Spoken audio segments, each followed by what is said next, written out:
वल्लभ गिरिवरधारी यशोदानन्दन व्रज जनरञ्जन यशोदानन्दन व्रज जनरञ्जन यमुनातीरा वनचारी यमुनातीरा वनचारी जय राधा माधवा कुंज बिहारी जय राधा माधवा कुंज बिहारी जय गोपी जनावल्लभ गिरिवरधारी जय गोपी जनवल्लभ गिरिवरधारी यशोदानन्दन व्रज जनरञ्जन यशोदानन्दन व्रज जनरञ्जन यमुनतीरा वनचारी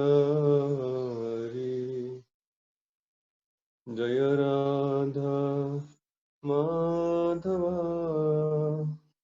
कुंज बिहारी हरे कृष्णा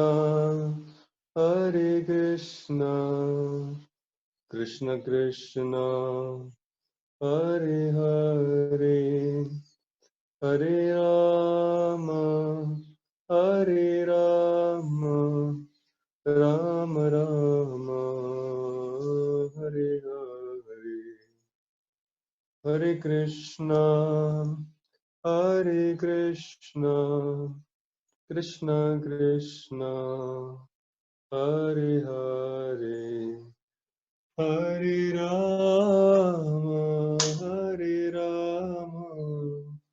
राम राम हरे हरे जय वृंदावन धाम जय वृंदावन धाम वृंदावन धाम जय वृंदावन धाम जय राधे श्याम राधे श्याम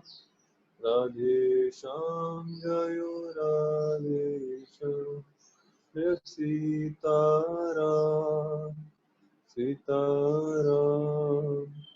सीताराम जय सीताराम जय जय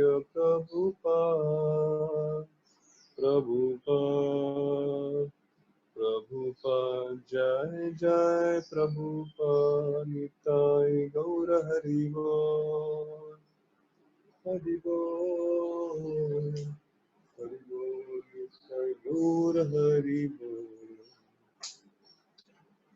जय श्री प्रभुपाद की जय शरणाम संकीर्तन की जय निताय गौर वंदे हरि हरि बोल। ओम नमो भगवते वासुदेवाय ओम नमो भगवते वासुदेवाय ओम नमो भगवते वासुदेवाय ओम अज्ञानतिमिरन्धस्य ज्ञानाञ्जनशलाकया चक्षुरुन्मिलितं येन तस्मै श्रीगुरवे नमः।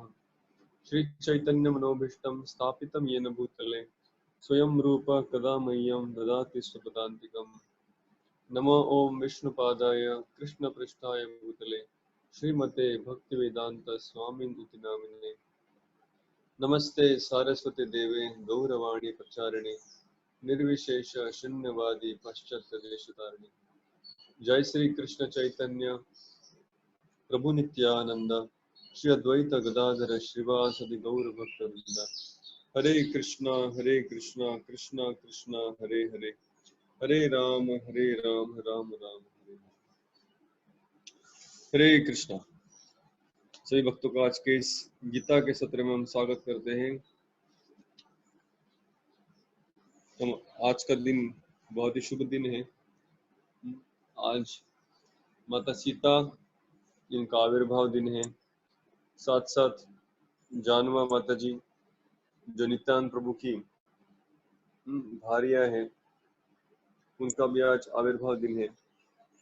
और उसके साथ आज मधु पंडित जी का भी तिरोभाव दिन है। तो इनके बारे में हम आखिर में कुछ चर्चा करने का प्रयास करेंगे, अगर आखिर में समय मिला और याद आई तो।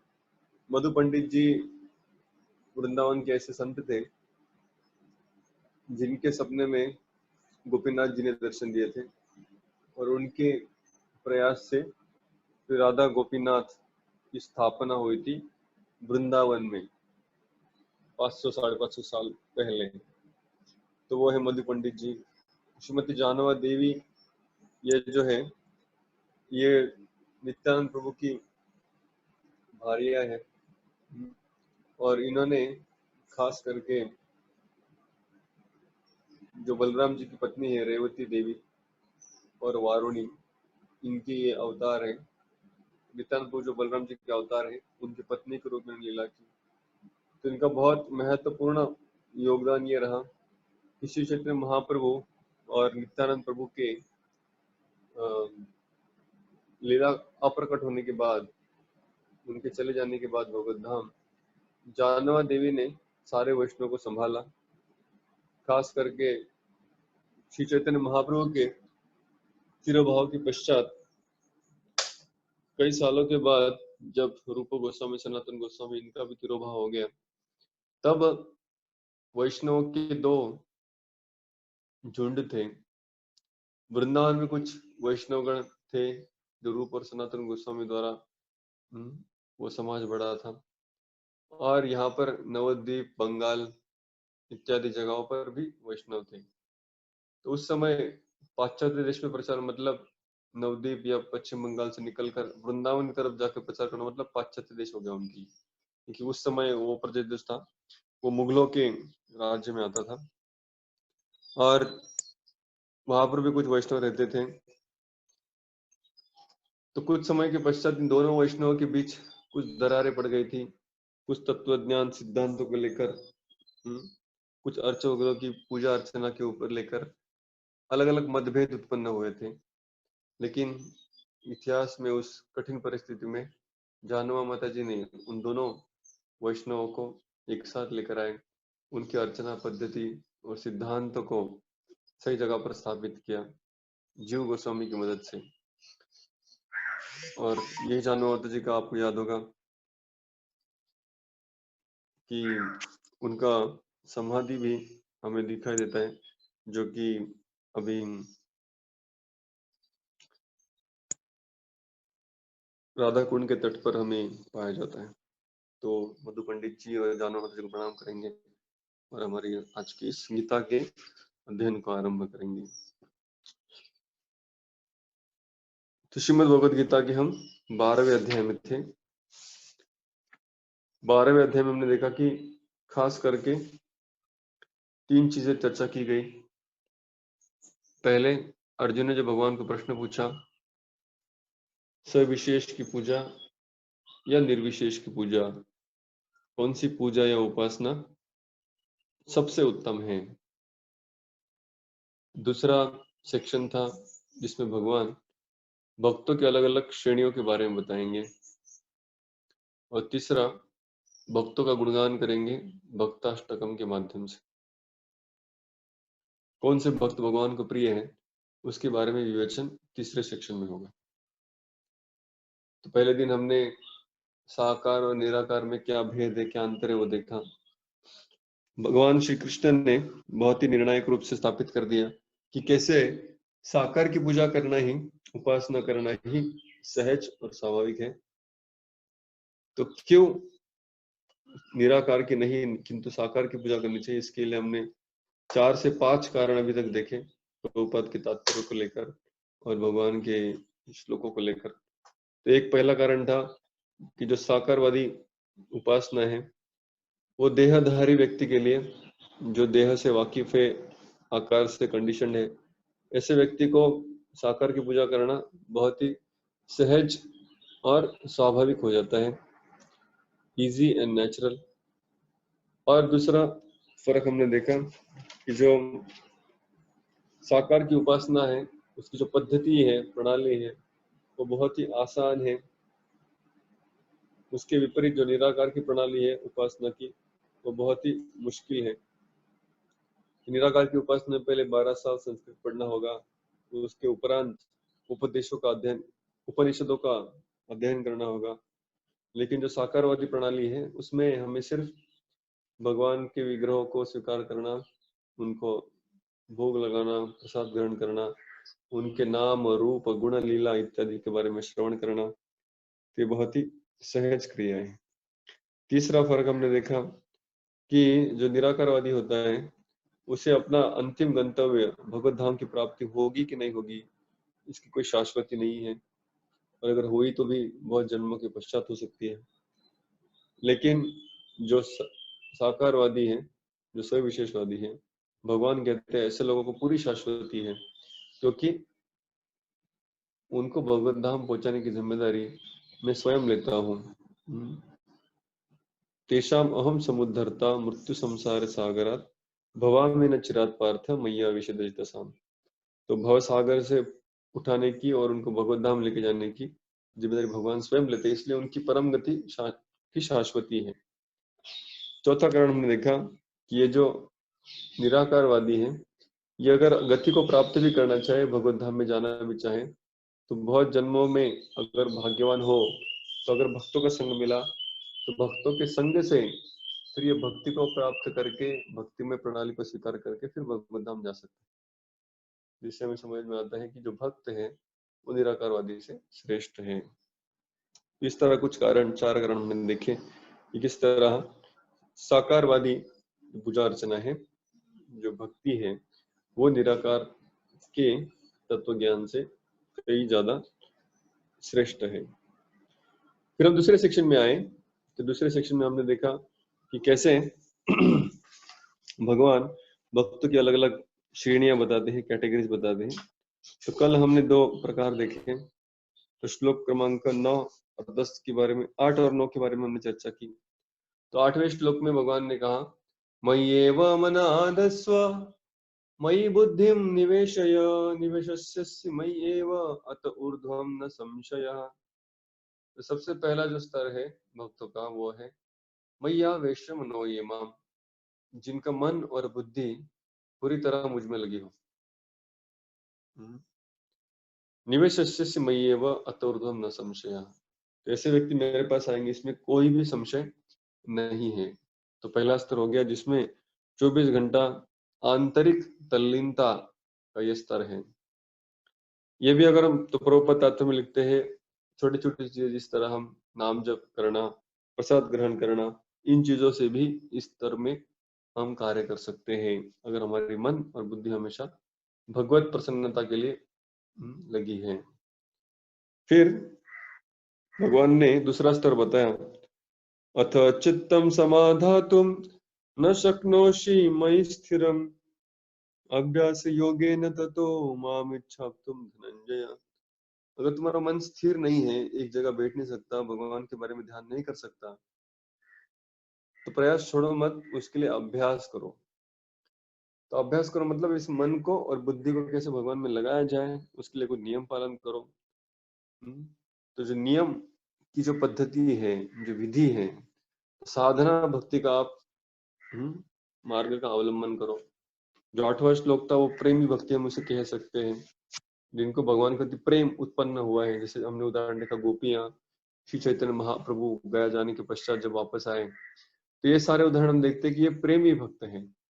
तो ये भगवान को कभी भूल नहीं सकते, उनको छोड़ नहीं सकते। इस तरह हम कई उदाहरण देखते हैं। और मगर लेकिन जो 9वें स्तर की है, उसमें क्या है, इसमें भगवान के ऐसे भक्त हैं जो भगवान अभी मन तो नहीं लगा सकते, लेकिन मन लगाने का अभ्यास कर रहे हैं। तो आंतरिक तल्लीनता का अभ्यास, ये दूसरा स्तर हो गया। तो पहला स्तर था आंतरिक तल्लीनता, दूसरा स्तर है आंतरिक तल्लीनता अभी लगती नहीं लेकिन उसका अभ्यास कर रहा है, उसके लिए प्रयास कर रहा है विधि नियमों का पालन करने से। अगर ये भी कोई व्यक्ति नहीं कर सकता तो भगवान फिर उसे अगला ऑप्शन देते हैं, वो कहते हैं अभ्यासेऽपि असमर्थोऽसि मत्कर्म परमो भव मदर्थम अपि कर्माणि कुर्वन् सिद्धिम अवाप्स्यसि। तो कृष्ण यहाँ पर कह रहे हैं मदर्थम अपि कर्माणि कुर्वन् सिद्धिम अवाप्स्यसि। अगर कोई मन और बुद्धि मुझ में नहीं लगा सकता तो वो मेरे कर्मों में अपने आप को नियुक्त करे, मेरे लिए काम करे, अपने हाथ पैरों को कृष्ण की सेवा में लगाए। अगर कृष्ण का ध्यान में मन नहीं लगता, कृष्ण के लिए कुछ प्लानिंग करने के लिए बुद्धि नहीं लगता, कृष्ण के शास्त्र में रुचि नहीं है, चलो ठीक है कोई बात नहीं, कृष्ण के कर्म कर लो, कृष्ण के लिए कुछ सेवा करो। तो ये जो है ये ऑप्शन, ये तीसरा स्तर भगवान अभी इस 10वें श्लोक में कह रहे हैं। जर तू भक्ती योगाच्या विधिविधानांचे पालन करण्यात असमर्थ असशील तर केवळ माझ्याकरिता कर्म कर, माझ्याकरिता कर्म केल्याने तुला पूर्ण सिद्धी प्राप्त होईल। तो सिर्फ अगर आप कृष्ण की सेवा भी करेंगे तो वो सेवा के माध्यम से भी आप भगवान तक पहुंच सकते हैं, इसमें कोई संशय नहीं है। प्रभुपाद तात्पर्य लिखते हैं आध्यात्मिक गुरूंच्या मार्गदर्शनानुसार जो भक्ती योगाच्या विधिविधानांचेही पालन करू शकत नाही, तो कृष्ण के स्मरण की जो अभ्यास है उसमें कुछ नियम पालन करने पड़ते हैं, तभी जाके अभ्यास होगा। कोई भी प्रैक्टिस करना है, जैसे कोई अगर बहुत फेमस क्रिकेटर बनना चाहता है, जैसे सचिन तेंदुलकर, विराट कोहली, महेंद्र सिंह धोनी, तो ये लोग जो है इनका तो अभी इनको हम कह सकते कि ये लोग तो प्रेमी भक्त हैं। ऐसे ग्राउंड पे खड़े हो जाए तो चौके छक्के लगा देते हैं, लेकिन हम उनको देखकर कोई अगर प्रेरणा प्राप्त करता है कि नहीं नहीं यार मुझे भी इनके जैसा बनना है, तो उसे क्या करना पड़ेगा, वो अगर ग्राउंड पे जाके खड़ा हो जाए तो वो चौके छक्के नहीं लगा सकता, क्योंकि उसके अंदर अभी तो स्वाभाविक प्रेम या वो स्किल डेवलप हुआ ही नहीं। तो ऐसे व्यक्ति को फिर क्रिकेट क्लब ज्वाइन करना पड़ता है और वहां पर नेट प्रैक्टिस करना पड़ता है। तो प्रैक्टिस करना पड़ता है, उसे अभ्यास करना पड़ता है। उस अभ्यास में बहुत सारे नियम होते हैं कि कितने बजे उठना है, कितने बजे क्लब में आना है, कितना घंटा प्रैक्टिस करना है, क्या क्या प्रैक्टिस करना है, कितना एक्सरसाइज करना है, क्या खाना है क्या नहीं खाना है। तो ये सारा परिश्रम, मेहनत, विधि नियम उसको पालन करने पड़ेंगे अगर उसे एक बहुत ही अच्छा पटु या एक्सपर्ट बनना है। तो एक्सपर्ट बनने के लिए, प्रेमी भक्त बनने के लिए जो प्रयास किया जाता है वो नियमों के अनुसार होता है।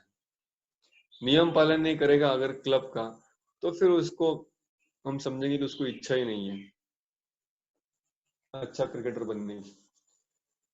लेकिन जो नियम होते हैं वो नियम अपने आप व्यक्ति अपने ऊपर नहीं लगा सकता, वो नियम भी लगाने के लिए मार्गदर्शन के अनुसार आवश्यकता होती है।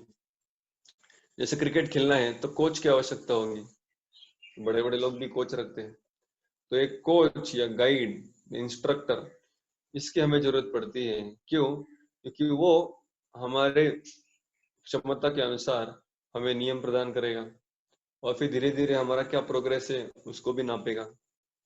तो ये किसी के मार्गदर्शन के अंदर नियमों का पालन करना ये किसी भी अभ्यास का लक्षण है। जैसे क्रिकेट में है वैसे भक्ति में भी है। तो इसलिए पहले जो श्लोक था वो तो प्रेमी भक्त थे, लेकिन दूसरे श्लोक में, 9वें श्लोक में भगवान ने कहा कि अभ्यास करना होगा, प्रैक्टिस करना होगा किसी के मार्गदर्शन में, विधि नियमों का पालन करके। लेकिन अगर ये कोई नहीं कर सकता कि नहीं नहीं ये सब मुझसे होगा नहीं, ये नियम वयम, ये पूरा दिन भर का शेड्यूल चेंज करो, कोई मुझे सिखाएगा क्या करना चाहिए क्या नहीं करना चाहिए, ये बड़ा भयंकर है, तो ये नहीं कर सकता मैं, तो आप क्या करो फिर, तो कह रहे हैं प्रभुपाद म्हणतात या ठिकाणी, जर तो गुरुच्या मार्गदर्शनानुसार भक्ती योगाच्या विधिविधानांचे पालन करू शकत नाही, तो सुद्धा भगवत प्रीत्यर्थ कर्म करून पूर्ण अवस्थेप्रत उन्नत होऊ शकतो. तो वो क्या करे, मन नहीं लगा सकता, हात पैर लगाए, कर्म करे. हे कर्म कशा प्रकारे करावे याचे विवरण पूर्वीच 11व्या अध्यायाच्या 55व्या श्लोकामध्ये करण्यात आले होते. तो पिछले अध्याय का जो आखिरी श्लोक था, मत कर्म कृत मत परमो मत भक्त संग वर्जितः निर्वैर सर्वभूतेषु यह स मामेति पांडवः. तो वो जो भक्त है, जो मुझ में पूरा शरणागत है, मेरे लिए कार्य करता है, सबके प्रति निर्वैरता का भाव रखता है, तो ऐसा भक्त का उल्लेख पिछले अध्याय में हुआ था. प्रभुपाद कह रहे हैं, कृष्ण भावनेच्या प्रचाराबद्दल मनुष्याला सहानुभूती असली पाहिजे. तो प्रभुपाद इसे बहुत ही प्रैक्टिकल लेवल पे लेके आते हैं, जो तीसरा स्तर है भक्ति का. प्रभुपाद प्रैक्टिकल इसको उदाहरण देके कहते हैं, अगर इस प्रचार में किसी को सहानुभूति भी है, प्रचार करने की इच्छा नहीं कह रहे, दूसरा कोई प्रचार कर रहा है लेकिन जो भी कर रहे हैं अच्छा कर रहे हैं, ऐसा जिसको लगता है, तो कह सकते हैं उसे प्रचार के प्रति सहानुभूती, अच्छा कर रहे हैं आप लोग, करते रहिए. कृष्ण भावनेच्या प्रचारामध्ये संलग्न झालेले अनेक भक्त आहेत आणि त्यांना मदतीची गरज असते. म्हणून जर भक्ती योगाच्या विधिविधानांचा अभ्यास मनुष्य करू शकत नसेल तर तो अशा प्रचार कार्याला सहाय्य करू शकतो. तो कुछ लोग ऐसे होंगे जो स्वयं अपने जीवन में भक्ति के नियमों को स्वीकार नहीं करेंगे. ज्यादातर जो मंदिर के भक्त हैं, जिन्होंने गीता भागवत को समझा है, श्रवण कीर्तन में लगे हैं, नाम जप कर रहे हैं, या करने का प्रयास कर रहे हैं प्रामाणिक, तो वो सारे भक्त हम समझेंगे कि पिछले वाले श्लोक में आ गए. तो अभी जो ये श्लोक है, इस श्लोक में प्रभुपाद कह रहे हैं, लेकिन हम जो प्रचार कार्य कर रहे हैं, इस प्रचार कार्य में जो सहायता करने का प्रयास करते हैं. ठीक है, आप जन्माष्टमी कर रहे हैं, अच्छा कार्य कर रहे हैं, भगवान का प्रसाद बांट रहे हैं, भगवान का अभिषेक कर रहे हैं, ये लीजिए मेरी तरफ से 10,000, मेरी तरफ से 50,000, या मेरी तरफ से 500 रुपया, जो भी है. प्रभुपाद कह रहे, ये अगर कोई कर सकता है तो वो भी उसे धीरे धीरे आगे बढ़ने के लिए मदद करेगा. प्रभुपाद कहते हैं, कौन से भी कार्य करने के लिए भूमि चाहिए, इन्वेस्टमेंट चाहिए, ऑर्गेनाइजेशन चाहिए और परिश्रम चाहिए, श्रमदान की भी आवश्यकता है. जिस प्रकार किसी बिजनेस में मनुष्य को रहने के लिए पहले जगह चाहिए, फिर इन्वेस्टमेंट के लिए धन चाहिए, फिर लेबर आएगा, परिश्रम आएगी, और फिर उस बिजनेस का विस्तार करने के लिए ऑर्गेनाइजेशन, एडमिनिस्ट्रेशन, ये सब की आवश्यकता पड़ेगी. उसी प्रकार कृष्ण की सेवा में भी ये सारी चीजों की आवश्यकता है. तो मतलब सेवा का जो स्कोप है वो बहुत बड़ा है, बहुत ही ज्यादा है. जैसे श्रील प्रभुपाद ने एक बार पूछा सारे अपने लीडर्स को जो प्रचार कर रहे थे कि किस तरह ये आंदोलन में जाने के बाद आप लोग आगे तक चलाएंगे. तो सब लोगों ने अलग अलग उत्तर दिए. आपके आशीर्वाद से चलाएंगे, आपके पुस्तक पढ़ने से चलाएंगे, ये वो बहुत सारे उत्तर दिए. तो प्रभुपाद ने कहा दो चीजें अगर पालन करेंगे तो इस आंदोलन को आगे तक लेके जा सकते हैं. पहला प्रभुपाद ने कहा ट्रेनिंग, और दूसरा ऑर्गेनाइजेशन. तो अगर भक्तों का हम अच्छे से प्रशिक्षण देंगे उनको, और दूसरा ठीक से चीजों को ऑर्गेनाइज करेंगे, एडमिनिस्टर करेंगे, ये दोनों भी सेवाएं बहुत ही महत्वपूर्ण है. तो हमको जिसमें भी रुचि हो, इन दोनों में हम सहभाग ले सकते हैं, ताकि हम इस प्रचार कार्य में अपना भी कर्म, कृष्ण कर्म करने का प्रयास करें. तो प्रशिक्षण देना और ऑर्गेनाइज करना. तो प्रशिक्षण मतलब भक्तों को भक्ति कैसे करना है उसका प्रशिक्षण, प्रचार कैसे करना है उसका प्रशिक्षण, शास्त्रों का प्रशिक्षण, या फिर जो भक्ति की विधियां हैं, अलग अलग अर्च वगैरह की सेवा है, उसका प्रशिक्षण. ये प्रशिक्षण चलता रहे. और ऑर्गेनाइजेशन, मतलब ये सब ठीक से कैसे होगा, उसके लिए बहुत सारा व्यवस्थापन लगता है, मैनेजमेंट लगता है। तो ये दोनों भी महत्वपूर्ण चीजें हैं। कभी कभी हमें लगता है कि नहीं सिर्फ प्रशिक्षण से हो जाएगा, कभी कभी लगता है नहीं सिर्फ मैनेजमेंट से हो जाएगा, तो ऐसे भी नहीं हो सकता है। तो दोनों चीजें लगेगा। प्रभुपाद यहाँ पर कह रहे हैं, धन लगेगा, जमीन लगेगा, श्रमदान लगेगा, ये सब कुछ लगेगा कृष्ण की सेवा में भी। और वो सभी अगर आप दे सकते हैं तो आप भी भक्ति में आगे प्रगति करने की अपेक्षा है। प्रभुपाद कहते हैं इन दोनों में फर्क क्या है फिर? बाहर के लोग भी जमीन पैसा धन इसके साथ डील कर रहे हैं, आप लोग भी वही कर रहे हैं, तो फर्क क्या है? प्रभुपाद कहते हैं फर्क ये है कि एक सांसारिक कर्म है जो व्यक्ति अपनी इंद्रिय तृप्ति के लिए करता है, जैसे खुद का घर बनाना, खुद के बिजनेस में इन्वेस्टमेंट करता। किंतु जो कृष्ण के लिए कर्म किए जाते हैं, कृष्ण के संतुष्टि के लिए किए जाते हैं, वो भक्तिपूर्ण कार्य होते हैं, इसलिए उसको आध्यात्मिक कर्म कहा जाता है।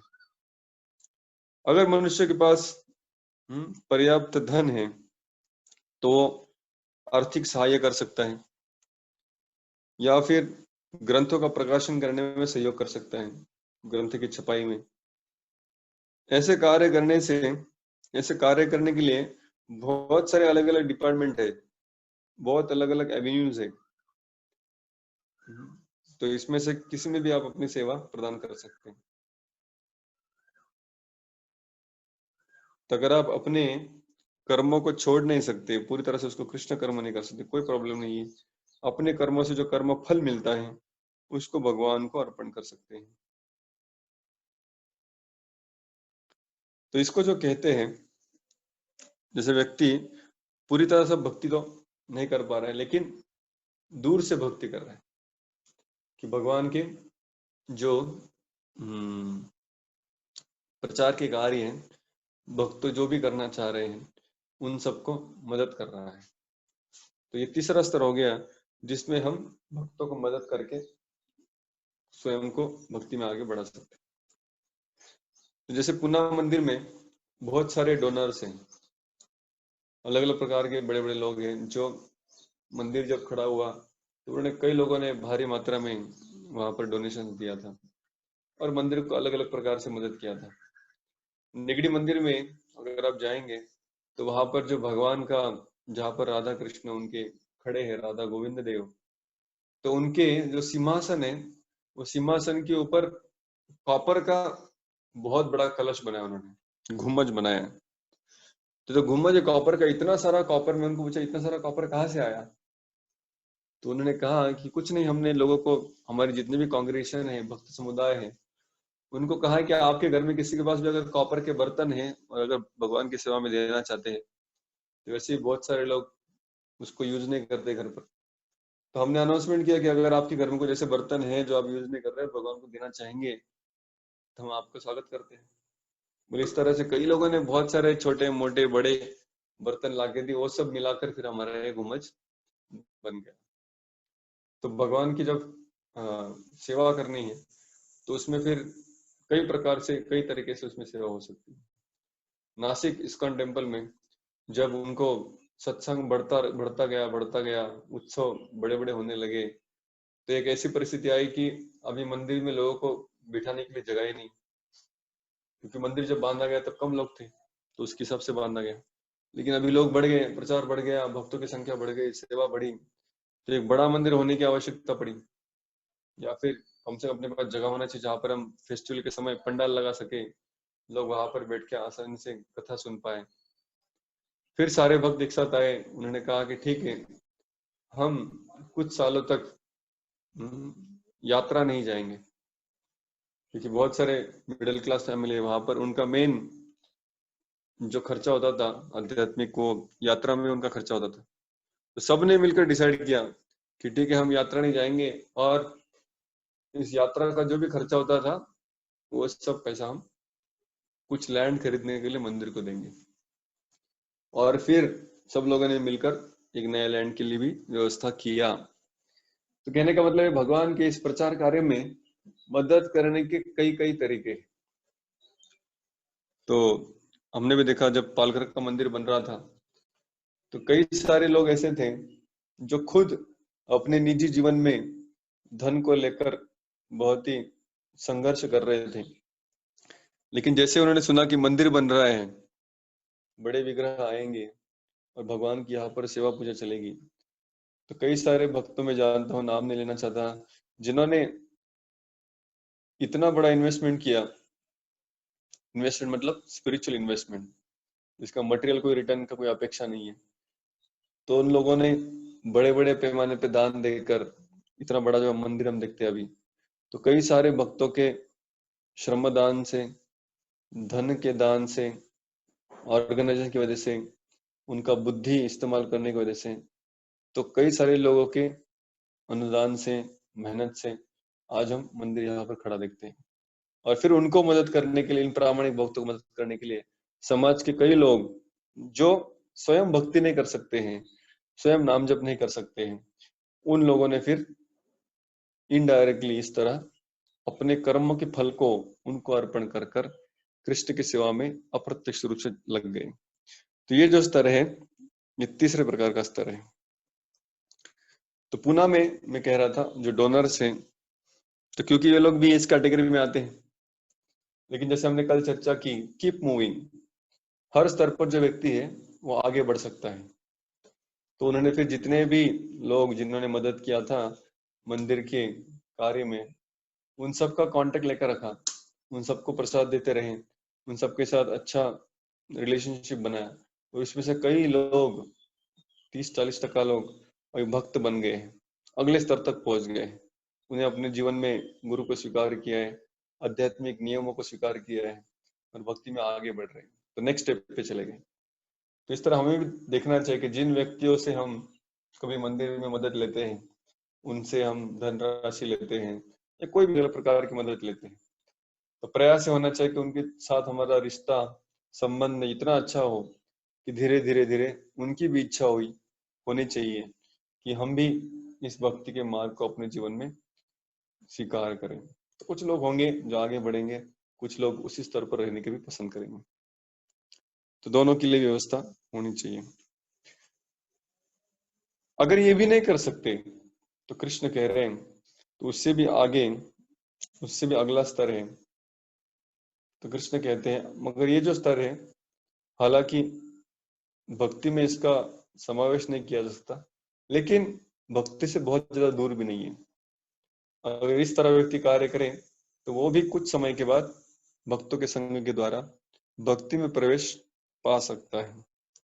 तो 11वें श्लोक में भगवान कहते हैं, अथ एतद् अपि अशक्तोऽसि कर्तुम् मद्योगमाश्रितः सर्वकर्म फलत्यागं ततः कुरु यतात्मवान्। अथ एतद् अपि अशक्तोऽसि, अगर ये भी तुम नहीं कर सकता। तो अभी हम चौथे स्तर में पदार्पण कर रहे हैं।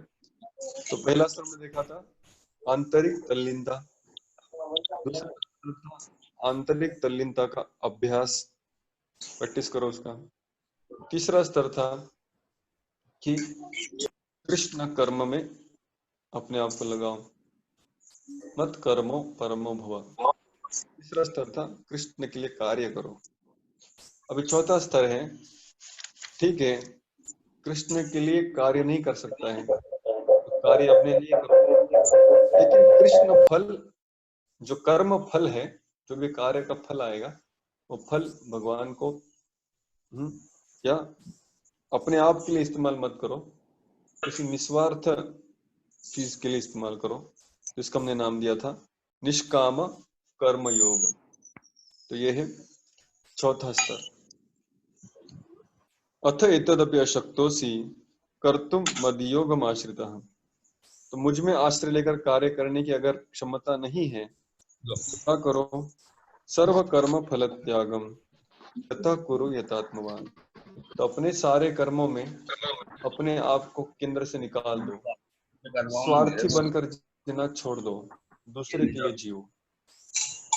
इतना भी कोई अगर करना आरंभ करेगा तो भगवान आशा देते हैं कि वो भी धीरे धीरे आगे बढ़ सकता है। इसलिए हम देखते हैं समाज में कई सारे ऐसे लोग होते हैं जो भले ही भक्त नहीं है, कृष्ण भक्ति में मदद भी नहीं करना चाहते, उनको कृष्ण या कृष्ण भक्ति या कृष्ण के भक्तों के प्रति भी कोई आस्था नहीं है, किंतु वो बहुत सारे सामाजिक कार्य करने में लगे रहते हैं। हम देखते हैं पालघर में कई सारी ऐसी फार्मेसी कंपनियां हैं जो लोगों को अन्नदान, जलदान, उनको अलग अलग परिस्थिति में मदद करती रहती है। सारे लोग जो है निष्काम कर्मयोगी भी कहला सकते हैं। तो निष्काम कर्मयोगी वो लोग हैं जो कार्य तो करते हैं लेकिन निस्वार्थ परिस्थिति में करते हैं, अपने स्वार्थ के लिए नहीं करते।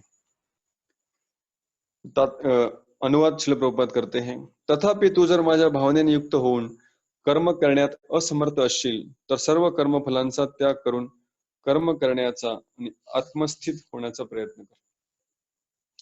तात्पर्य, कधी असे होते की सामाजिक, कौटुंबिक आणि धार्मिक बांधिलकीमुळे अथवा इतर अडचणींमुळे मनुष्याला कृष्ण भावनाभावित कार्यासाठी सहानुभूती देखील व्यक्त करता येत नाही। तो उसे सहानुभूती भी नहीं है। प्रत्यक्षपणे जर कृष्ण भावनेच्या कार्यामध्ये स्वतःला निमग्न केले तर त्याला कुटुंबियांकडून विरोध होऊ शकतो अथवा इतर अनेक अडचणी उद्भवू शकतात। कुछ कुछ लोग होते हैं जो प्रत्यक्ष रूप से मंदिर में सहभाग नहीं ले सकते, मंदिर के कार्यों में भी कुछ अनुदान नहीं कर सकते। ज्याला अशी समस्या आहे त्याने आपल्या कर्मफलांचा त्याग सत्कार्याकरिता करावा। ठीक है, कुछ अच्छे काम में लग जाओ, ऐसे बताया जा रहा है। विधानमध्ये अशा विधींचे वर्णन करण्यात आले आहे। तेथे यज्ञ आणि विशिष्ट पुण्यकर्माचेही वर्णन आहे, ज्यामध्ये कर्मफलांचा विनियोग करता येतो।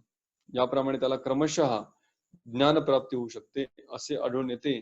ज्या मनुष्याला कृष्ण भावनाभावित कार्यामध्येही रुची नाही, तो जेव्हा रुग्णालयाची उभारणी करण्याकरिता किंवा इतर सामाजिक संस्थांना दान देतो, तेव्हा तो आपल्या कष्टार्जित कर्मफलांचा त्याग करीत असतो।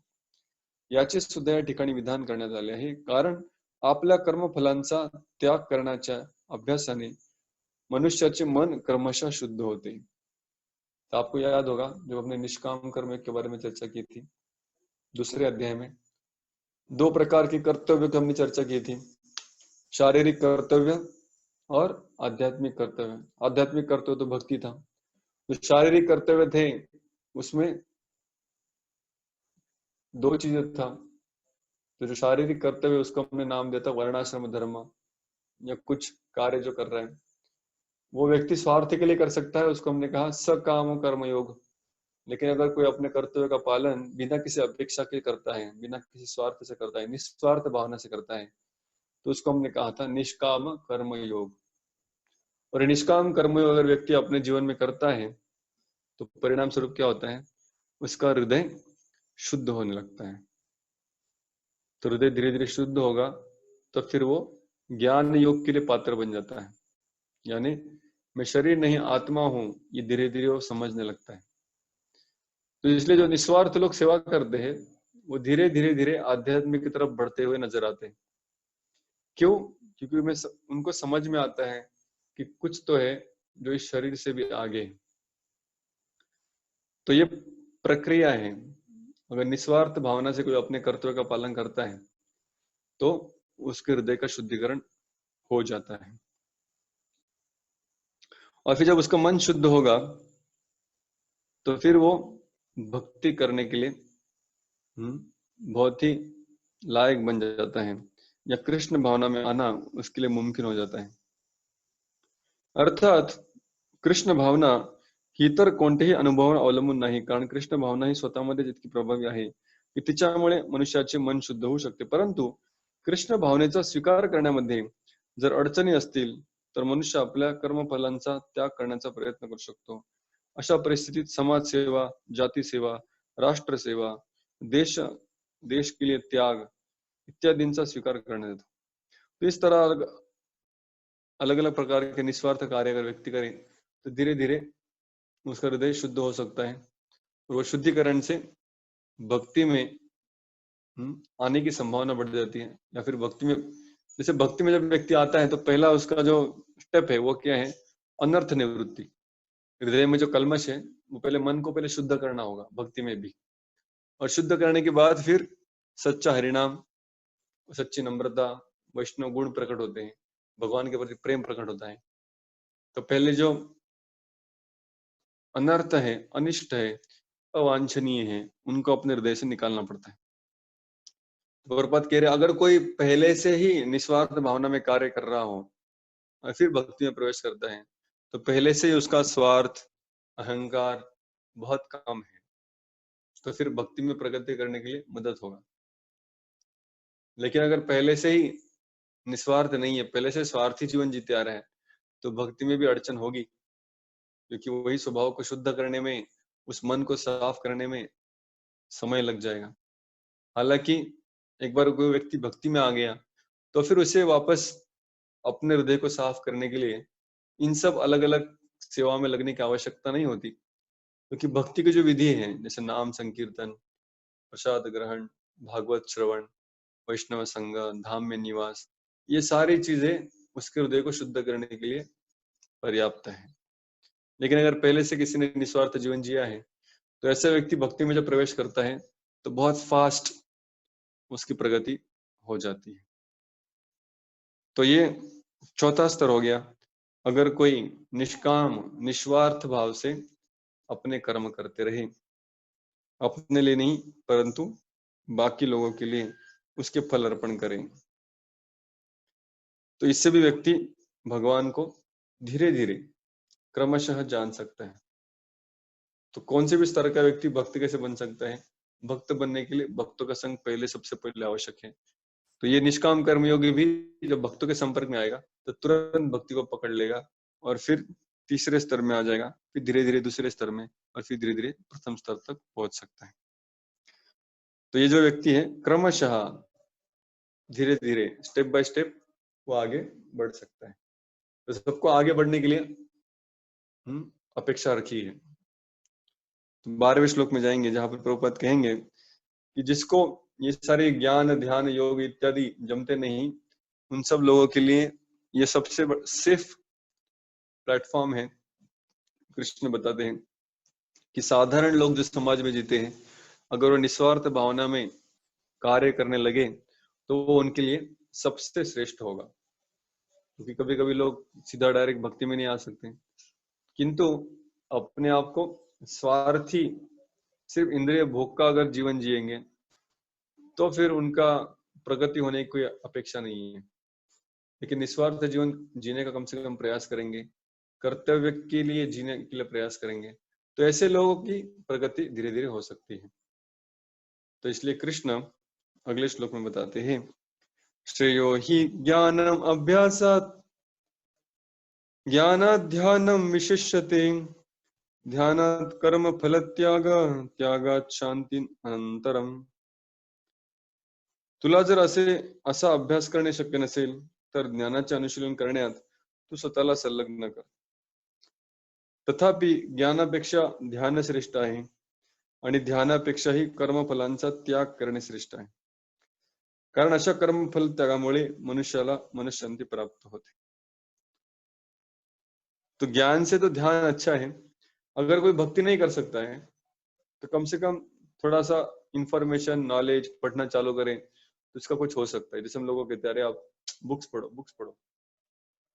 प्रभुपाद कह रहे ज्ञान भी धीरे धीरे जब आगे जाएगा, तो वो व्यक्ति ध्यान कर सकता है भगवान का, फिर कुछ भक्ति में आने की संभावना है। लेकिन वो कह रहे हैं सबके लिए होगा नहीं, सबसे ये प्रोसेस किया नहीं जाएगा। ज्ञान लो फिर ध्यान लगाओ, बोले उससे अच्छा है सबके लिए अगर कुछ करने लायक है, तो वो है कर्म फल की अपेक्षा छोड़कर कार्य करना। तो ये जो है निष्काम कर्मयोग के स्तर के बारे में ही पुनः भगवान बता रहे हैं कि ये जो है ये कम से कम है, कम से कम इतना करना होगा। तो गीता इससे नीचे नहीं जाती। निस्वार्थ जीवन के नीचे का ऑप्शन भगवान नहीं देते, ये लास्ट ऑप्शन है जो उन्होंने 11वें श्लोक में बताया। उसको ही थोड़ा और जोर देके बोल रहे हैं कि सबसे अच्छा है कर्म फल त्यागम। उतना भी करेंगे तो वहां से कुछ आगे बढ़ने की अपेक्षा है, लेकिन सकाम कर्म में रहेंगे या स्वार्थी जीवन जीने का प्रयास करेंगे, तो उन लोगों का प्रगति होने की जो आकांक्षा बहुत कम है। ये तात्पर्य बहुत अच्छा है, इसमें श्रील प्रभुपाद लिखते हैं, पूर्वीच्या श्लोकांमध्ये वर्णिल्याप्रमाणे भक्तीचे दोन विधी आहेत, साधना भक्ती अर्थात विधी विधानांचे पालन करणे, तो विधि विधानों का पालन करने का विधि या स्तर कौन सा था, जिसमें हम नियम पालन करेंगे और विभक्ति का अभ्यास करेंगे, वो था दूसरा स्तर, ठीक है, आंतरिक तल्लीनता का अभ्यास करेंगे। तो उस प्रभुपाद ने नाम दिया साधना भक्ति, जो हम सब लोग कर रहे हैं, साधना भक्ति। और दूसरा प्रभुपाद कह रहे हैं रागानुग भक्ति, जिसे प्रभुपाद एक्चुअली कहना चाह रहे हैं कि जिसको प्रेम प्राप्त हुआ है, भगवान के प्रति अनुराग जिसे उत्पन्न हुआ है, अर्थात भगवंतन विषय अनुराग उत्पन्न करने, तो प्रेम भक्ति। तो प्रेम भक्ति और साधना भक्ति ये दो स्तर है, वो हमने भी चर्चा की थी। ज्यांना कृष्ण भावनेच्या तत्वांचे वास्तविकपणे पालन करता येत नाही, त्यांनी ज्ञानाचे अनुशीलन करणे योग्य आहे। अगर कोई भक्त नहीं बन सकता तो ठीक है, पहले थोड़ा ज्ञान, थोड़ा पढ़ो, थोड़ा जान लो क्या कर रहे हो, जीवन का ध्येय क्या है, तो ये सब करने से शायद आगे बढ़ सकता हूँ। प्रभुपाद कहते हैं जो कृष्ण भावना के तत्वों का पालन नहीं कर सकते, साधना और भक्ति भी नहीं कर सकते, वो ज्ञान का अनुशीलन करे, क्योंकि कारण ज्ञानाद्वारे मनुष्य आपली स्वरूप स्थिति जाणू शकतो। तो ज्ञान से व्यक्ति समझ सकता है कि मैं शरीर नहीं आत्मा हूँ, आत्मा का स्तर क्या है, आत्मा का ज्ञान क्या है। क्रमाक्रमाने ज्ञानाची परिणति ध्यानामध्ये होते और फिर धीरे धीरे धीरे ये ज्ञान ध्यान में परिवर्तित होगा। ध्यान से, ध्यानाद्वारे हळूहळू मनुष्य भगवंतांना जाणू शकतो। और फिर ध्यान में जब बैठेगा तो पहले आत्मा को समझ में आएगा, फिर परमात्मा को समझ में आएगा, फिर भगवान के तत्व के बारे में भी समझेगा। असे ही विधी आहेत ज्याद्वारे मनुष्य स्वतःला परम तत्व समजतो। आणि जर मनुष्य भक्तीमध्ये संलग्न होऊ शकत नसेल तर अशा ध्यान धारणेला प्राधान्य दिले जाते। अगर कोई भक्ति नहीं कर सकता है या भक्ति करने के लिए इतना भाग्यवान नहीं था, वो भक्तों का संग नहीं मिला या उस तरह उसकी श्रद्धा नहीं है, तब प्रभुपाद कहते हैं एज ए सेकंड ऑप्शन वो ध्यान व्यान कर सकता है, पहले ज्ञान प्राप्त करके फिर ध्यान करके फिर परमात्मा को समझ सकता है। जर मनुष्य या प्रकारे ध्यान करू शकत नसेल तर त्याच्यासाठी वेदांमध्ये विविध कर्मांचे विधान करण्यात आले। या ज्ञान और फिर ज्ञान से ध्यान, इस मार्ग में नहीं जा सकता। तो खास करके जिन लोगों का हृदय बहुत शुद्ध है वो लोग ही इस तरह ज्ञान में और ध्यान में प्रवेश कर सकते हैं। जब तक हृदय शुद्ध नहीं है वासनाओं से, अनर्थों से, तब तक, जब तक चित्त साफ नहीं होता, चित्त वृत्ति में निरोध नहीं होता, तब तक। थोड़ा नेटवर्क इधर समझ में कह रहा था कि प्रभुपाद यहाँ पर दो चीजें बता रहे हैं। पहला तो जो प्रत्यक्ष मार्ग है और दूसरा जो अप्रत्यक्ष या क्रमिक मार्ग है। संबंध मैंने लिखा है यहाँ पर, तो आप देख सकते हैं कि प्रत्यक्ष और क्रमिक विधि। तो प्रत्यक्ष विधि क्या है, जैसे हमने अभी देखा कि प्रत्यक्ष विधि में भक्तियों की विधि है। इसमें पहले हमने देखा जैसे ये 8वां श्लोक है, 9वां श्लोक है, ये 10वां श्लोक है इसी अध्याय का। तो 8वें श्लोक में था भगवान की प्रेम भक्ति करना, फिर साधना भक्ति करना अभ्यास रूप, और फिर ये भी नहीं हो सकता है तो कृष्ण कर्म तो कम से कम करो, फिर वहां से धीरे धीरे आगे बढ़ सकते हैं। तो ये पहले 3 श्लोक में दिया, लेकिन फिर चौथे श्लोक में पर्याय क्या दिया, अगर ये नहीं कर सकते भक्ति में, अगर आपकी कोई श्रद्धा नहीं है तो प्रत्यक्ष मार्ग आपसे होता नहीं है, तो आप फिर दूसरे इसमें आ जाओ जिसको कहते हैं क्रमिक विधि या इनडायरेक्ट ग्रेजुअल प्रोसेस। तो ग्रेजुअल प्रोसेस या क्रमिक विधि में क्या है, सबसे पहले आपको क्या करना होगा, निष्काम कर्मयोग करना होगा। तो निष्काम कर्म मतलब हमने देखा कैसे निस्वार्थ रूप से अपने कर्तव्यों का पालन करते रहना। तो साधारणतः समाज में जो अच्छे लोग हम जानते हैं, तो कोई अच्छे लोग होना मतलब लोगों को लगता है अगर कोई अपना कर्म कर रहा है, कर्तव्य पूरे कर रहा है तो अच्छा जीवन जी रहा है।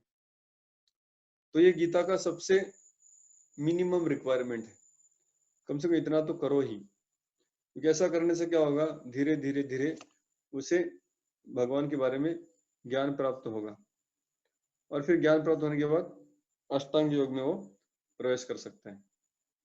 कभी कभी ये निष्काम कर्म करने वाला व्यक्ति ज्ञान योग में जाता है या कभी डायरेक्ट अष्टांग योग में भी प्रवेश करते हैं। कोई निष्काम कर्म करता क्या है, व्यक्ति के हृदय को शुद्ध करता है। निस्वार्थ भावना से किया हुआ कोई भी कार्य हृदय को शुद्ध करता है।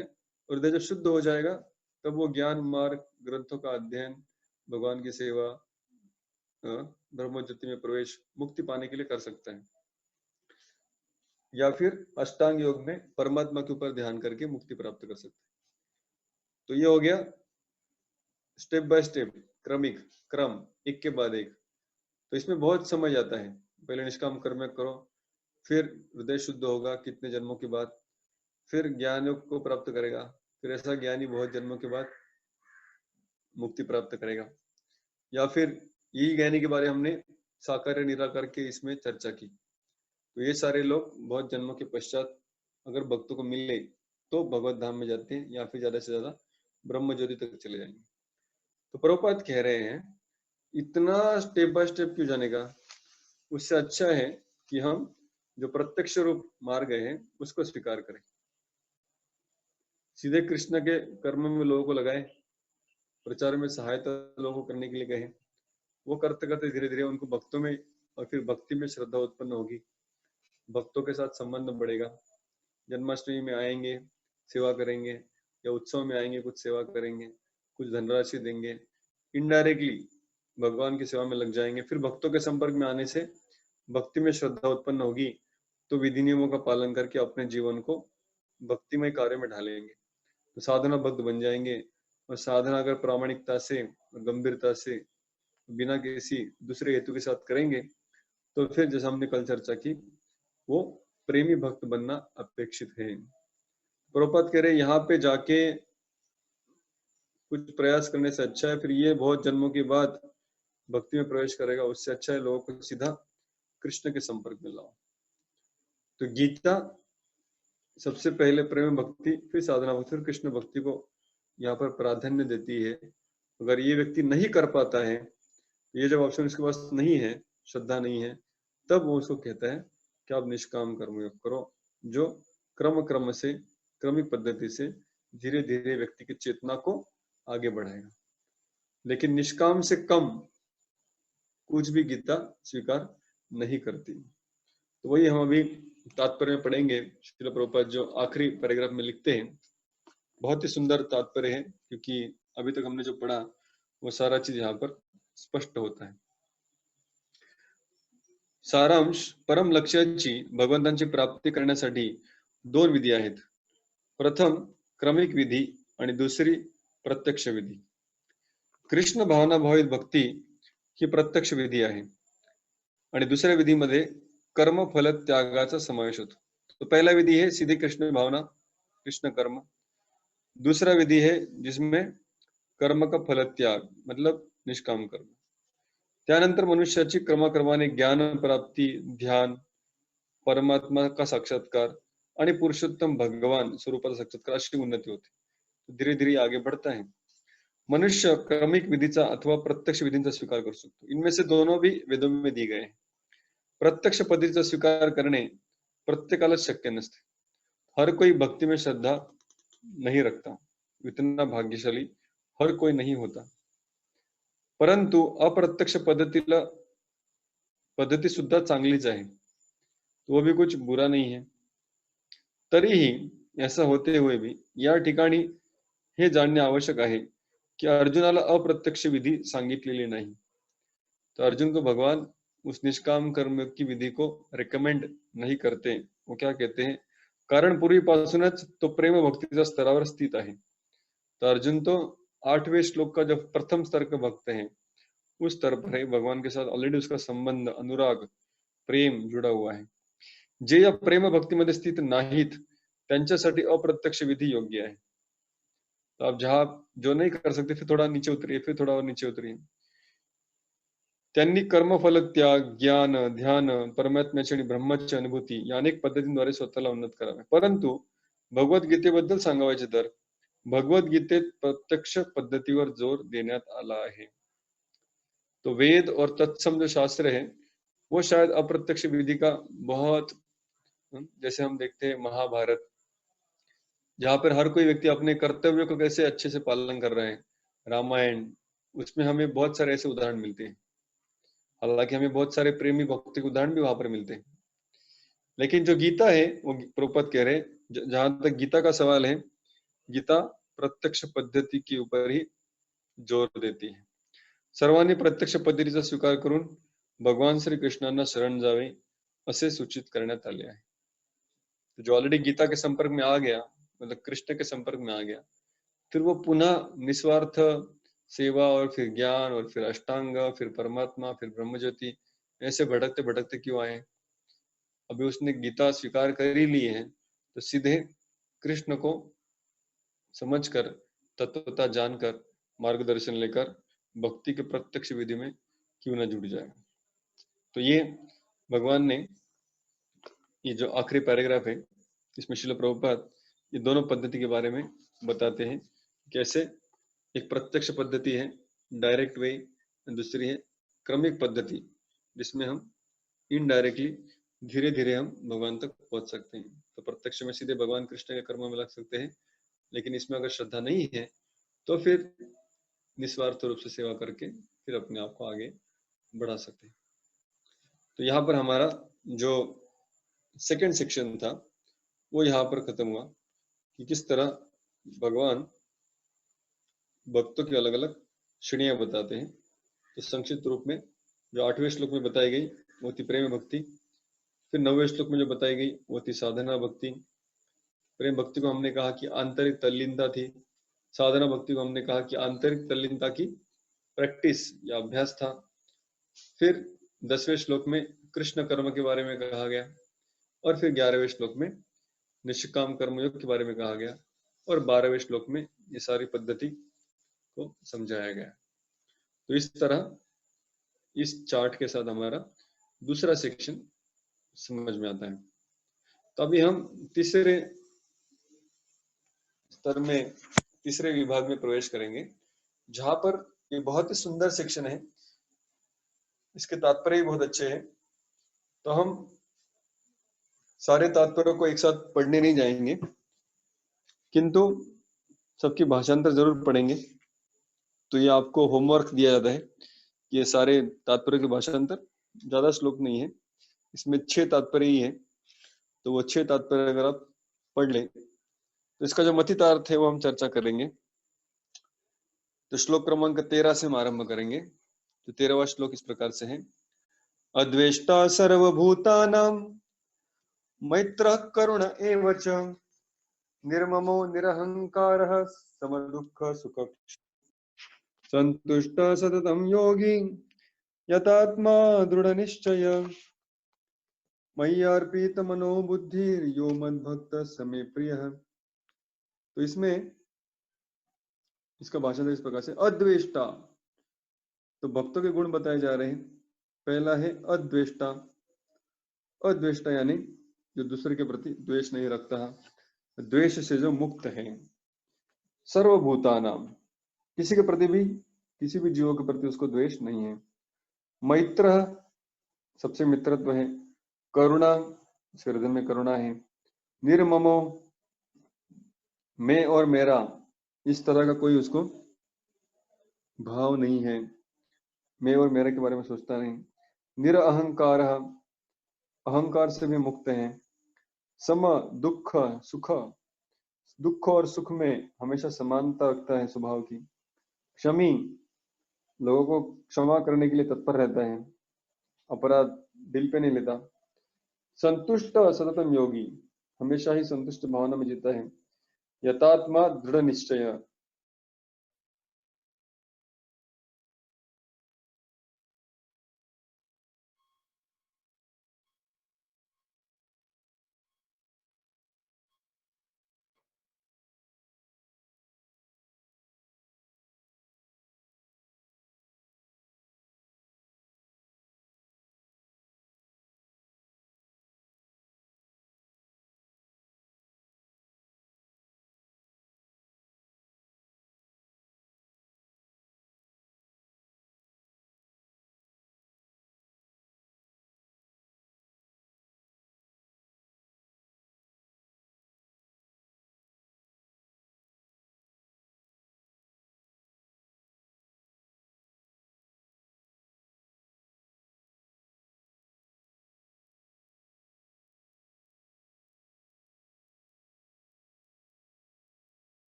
अद्वेष्टा सर्वभूतानां मैत्र करुण एव च निर्ममो निरहंकारः समदुःख सुखक्षमी संतुष्ट सततम योगी यतात्मा दृढ़ निश्चय मय्यार्पित मनोबुद्धिर यो मद भक्त सम्मे प्रिय। तो इसमें जो भी भगवान ने भक्त के जो भी अलग अलग गुण बताए हैं, ये सब गुण क्या दर्शाते हैं कि ये जो भक्त है कौन सी भी परिस्थिति में विचलित नहीं होता, सम दुख सुख क्षमी, सुख में और दुख में समान रहता है, निर्मम निरहंकार, अहंकार की कोई प्रश्न नहीं उसके जीवन में, मय्या अर्पित मनोबुद्धि, उसका मन और बुद्धि हमेशा भगवान में अर्पित होता है, और सबके प्रति मित्रता और करुणा का भाव रखता है।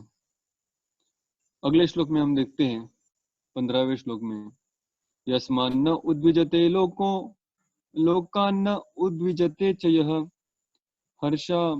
हर्षामर्ष भयोद्वेगै मुक्तो यः सच में प्रियः।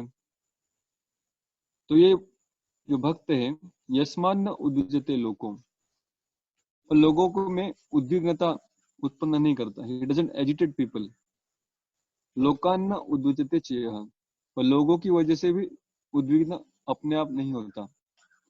हर्षामर्ष भयोद्वेगै, तो वो हर्ष और दुख, भय और उद्वेग, इनसे मुक्त होता है।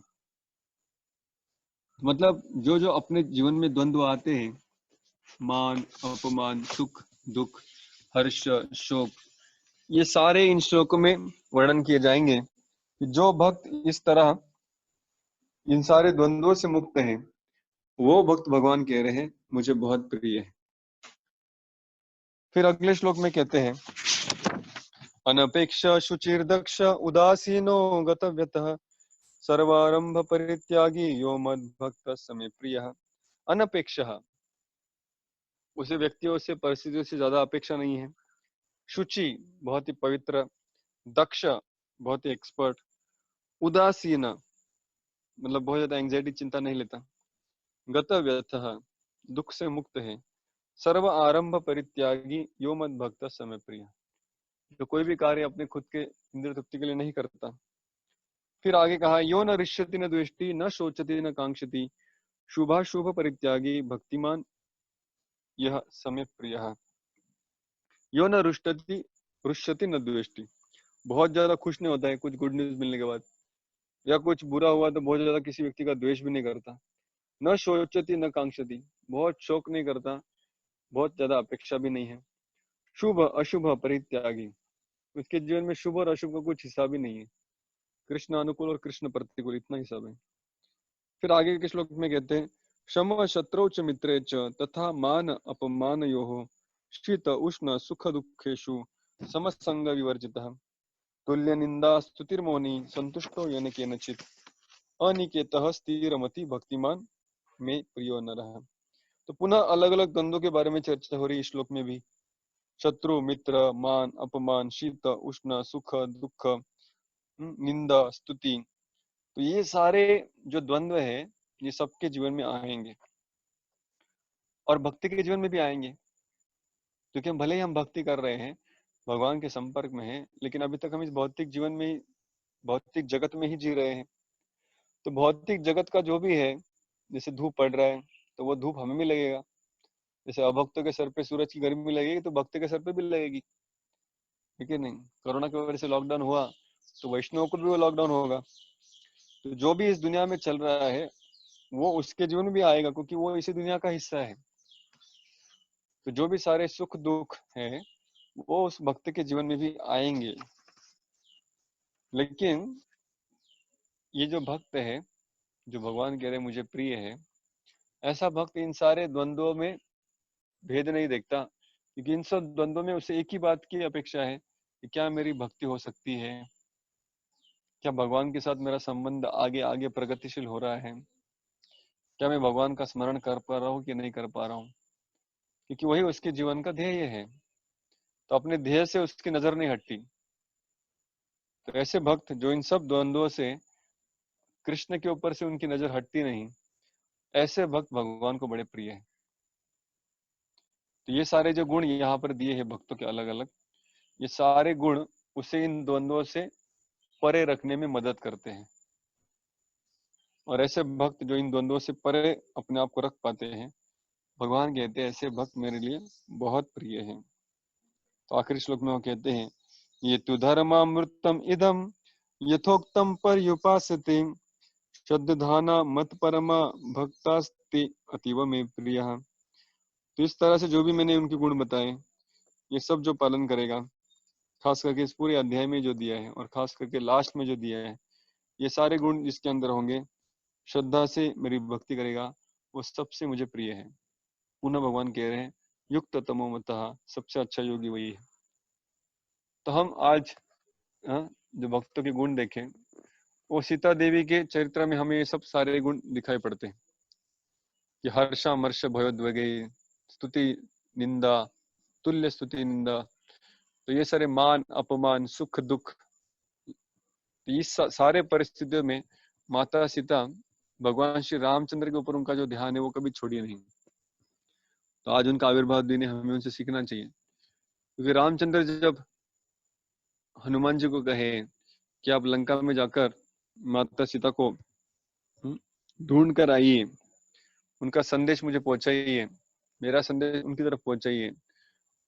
तो हनुमान जी जब वहां पर गए तो बहुत सारी चीजें करने के बाद आखिरी में वो अशोक वाटिका में पहुंचते हैं और फिर माता यशोदा को, माता सीता को अपनी पहचान बताते हैं और सीता को कहते हैं कि हे माते, आप इतनी व्याकुल हैं, इतने अश्रु बहा रही हैं, तो मैं आपको निवेदन करता हूँ कि आप एक काम कीजिए, आप ये राम का विरह सहन नहीं कर पाएगी, तो आप मेरे पीठ पर बैठ जाइए, मैं आपको अब भी यहाँ से लेकर श्री रामचंद्र के पास लेके जाता हूँ, तो आपका ये सारा दुख दर्द सब दूर हो जाएगा।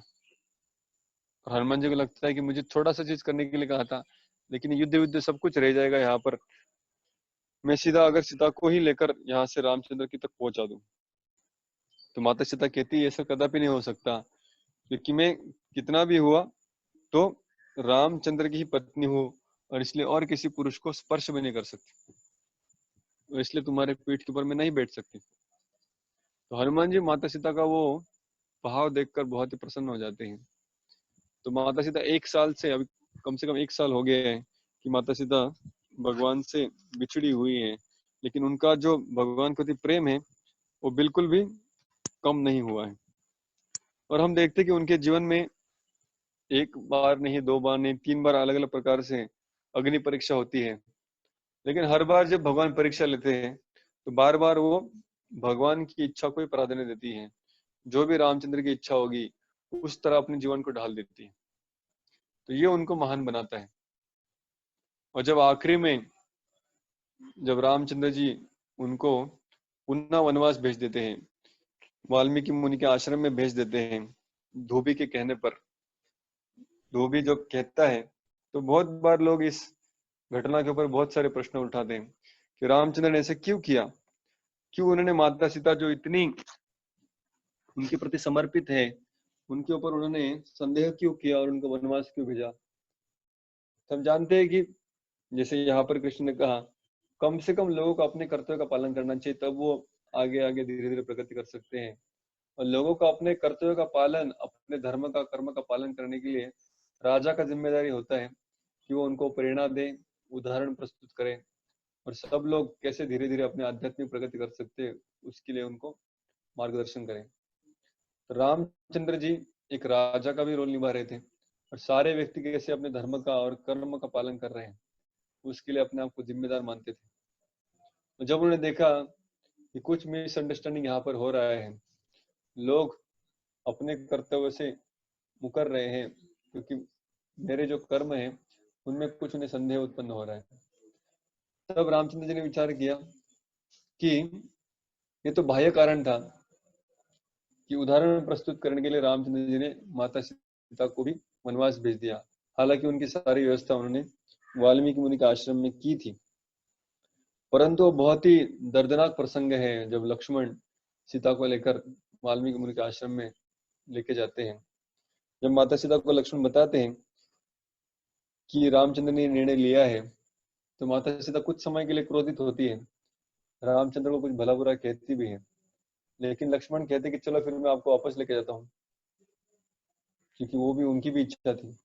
लेकिन माता सीता कहती नहीं, जो भी रामचंद्र करेंगे वो हमारे सबके भले के लिए होगा। तो जो भी वो मेरे लिए इच्छा करते हैं वो मैं स्वीकार करती हूँ। अगर उनकी इच्छा ये है कि मैं उनके पुत्र को यहाँ पर जंगल में ही जन्म दूं और यहाँ पर ही उनका संगोपन करूं, तो वो मेरे लिए मंजूर है। तो ये जो मान और अपमान, सुख और दुख में समान रहने का जो भक्तों का गुण है, वो भगवान यहाँ पर प्रदर्शित करते हैं माता सीता के उदाहरण से। और हालांकि माता सीता ये तो साक्षात भगवान की अंतरंगा शक्ति है, उनकी स्वयं की लादिनी शक्ति है। तो भगवान के जो भक्त हैं वो भगवान के सानिध्य से ज्यादा उनके विरह में ज्यादा भगवान का प्रेम अनुभव करते हैं। जैसे हम देखते हैं कृष्ण लीला में, कृष्ण 11 साल तक वृंदावन में रहे, लेकिन फिर वहां से निकल गए और ब्रजवासी लोग अपने पूरी जिंदगी भर भगवान की विरह में अपने जीवन काटे। तो भगवान ने ऐसे क्यों किया उनके साथ? क्योंकि भगवान जानते हैं कि भक्त विरह में मेरी याद ज्यादा लाती है उनको, और उस विरह में वो जो मेरा ध्यान करते हैं तब मैं उनके ज्यादा नजदीक रहता हूँ, उसमें उनको ज्यादा भाव प्रकट होता है, अनुभव होता है। तो वही आंतरिक कारण भी था कि माता सीता को वो भी प्रदान करने के लिए भगवान ने उनको बैनिश किया। तो रामचंद्र स्वयं माता सीता से बहुत ही आसक्त थे, आकर्षित थे, बहुत प्रेम करते थे उनसे, क्योंकि माता सीता को वनवास भेजने के बाद वे हजारों साल तक रामचंद्र और राज्य किए। कुछ 10 से 16 हजार का कुछ नंबर है। इतने हजारों साल राज्य किए, चाहते तो एक क्षत्रिय होने के नाते कभी भी दूसरा शादी कर सकते थे, लेकिन सीता के प्रति उनको जो सम्मान था, क्योंकि उन्होंने सीता को सिर्फ एक अच्छा उदाहरण प्रस्तुत करने के लिए भेजा था, उनको सीता के प्रति कोई द्वेष नहीं था। Personally he has no doubts on the character of mother Sita, but just to set an right example, एक अच्छा उदाहरण प्रस्तुत करने के लिए उन्होंने सीता को जंगल में भेजा। लेकिन अगले पूरे जिंदगी भर उन्होंने कभी दूसरी शादी नहीं की। जब जब अश्वमेध यज्ञ हुआ, जब जब यज्ञ करते थे, तो ये माता सीता के ही सुनहरी सुवर्ण की मूर्ति बनाकर वो यज्ञ में रखते थे अपनी अर्धांगिनी के रूप में। तो यह दर्शाता है, और रामायण कहता है कि सीता को वनवास में भेजने से सबसे ज्यादा दुखी कौन हुए? तो प्रभु श्री रामचंद्र स्वयं हुए, क्योंकि वो उनकी भी भार्या थी, उनकी भी प्रेमा भक्ति थी। तो इस तरह हम देखते हैं कि माता सीता या कोई भी भक्त जो अपने जीवन में ये गुणों को स्वीकार करता है कि द्वंद्व कितने भी प्रकट ना हो जाए, कितने भी सुख दुख, मान अपमान, निंदा स्तुति, तो ये जीवन का उसूल है इस दुनिया का। कभी कोई बहुत ज्यादा स्तुति करता है तो स्तुति से भी कभी कभी हम भगवान को भूल जाते हैं। कभी कभी भक्त इतना गुणगान कर देते हैं कि व्यक्ति फिर अपने आप के बारे में ही सोचने लगता है और फिर भगवान की याद नहीं आती। कोई बड़ी निंदा भी कर देता है, फिर भी भगवान की याद नहीं आती। कोई बहुत सम्मान देता है, भगवान की याद नहीं आती। अपमान होता है, याद नहीं आती। बहुत ज्यादा सुख है, भगवान की याद नहीं आती। बहुत ज्यादा दुख है तो भी याद नहीं आती। तो जब इन द्वंद्वों में हम उनको सहन करना सीख जाए तो भगवान कहते हैं स में भक्त प्रिय, ऐसा भक्त मुझे बहुत प्रिय है। ये जो आखिरी श्लोक है 13 से लेकर 20 तक, ये भक्ताष्टकम के नाम से जाना जाता है, जिसमें उन भक्तों का भगवान गुणगान करते हैं जो इन सारे द्वंद्वों में भी अपने आप को स्थिर रखते हैं भगवान की भक्ति में, उनके चरण कमलों को कभी त्यागते नहीं। तो इसमें जो भी अलग अलग गुण दिए हैं वो आप डिटेल में पढ़ सकते हैं, क्योंकि उसके ऊपर भी एक प्रश्न होगा कि कौन से भक्त भगवान को प्रिय है, उनके क्या गुण हैं। तो ये सारे गुण आपको ट्रांसलेशन में मिलेंगे और प्रभुपाद उन सब गुणों का वर्णन भी इन श्लोकों में करेंगे।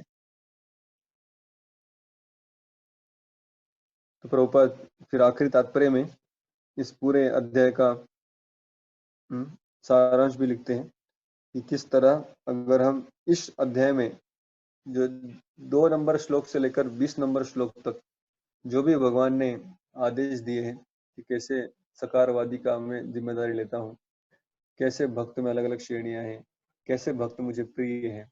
ये सब कुछ अगर हम पालन करेंगे तो ऐसा व्यक्ति भगवत धाम जाने के पात्र हो जाएगा।